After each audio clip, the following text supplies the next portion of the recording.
arithmetic. So sa harmonic, sa basic lang alam ko eh. So reciprocal lang siya ng arithmetic. Reciprocal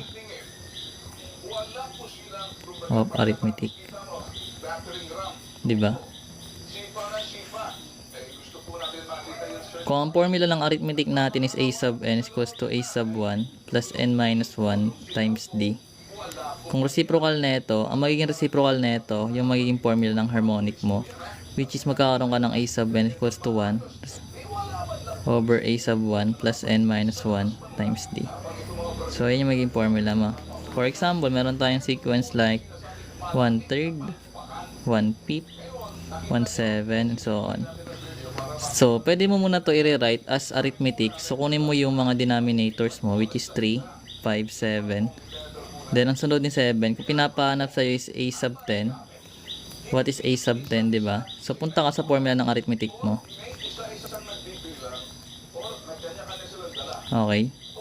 Then, plug mo yung a sub 1, which is 3. Yung n mo is 10 minus 1, kasi a sub 10 yung pinapahanap. Times yung common difference, which is 2. Then, magkakaroon ka ng 3 plus 9 times 2, which is magkakaroon ka ng 3 plus 18, which is 21. So, yung a sub 10 is 21. Ngayon, dahil 21 to, reciprocal mo to, magkakaroon ka ng 1 over 21. Ito yung magiging a sub 10 mo sa harmonic sequence.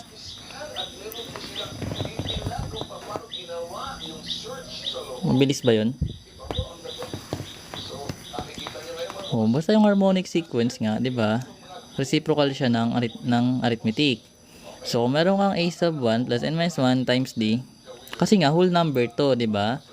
Paano ba makukuha yung reciprocal? So, yung reciprocal natin, makukuha mo siya. Kunyari, may whole number ka. Ano kaya? Fraction. Let's say meron kang 2/3. So, ang reciprocal nito is 3 halves. Kapag fraction, paano kung whole number? Let's say 5. So, pag 5, tandaan mo, pwede mo na dyan ng over 1 kasi 5 divide 1 is still 5. So, ang reciprocal nito is 1/5 kapag whole number. Kung ito is, nasa numerator to lahat kasi over 1 to yung arithmetic natin, di ba? So, pag in over 1 mo yan, a sub 1 pa rin yung magiging formula mo, ito pa rin. Di ba? So, ngayon, dahil nga reciprocal siya, magiging 1 over yung formula.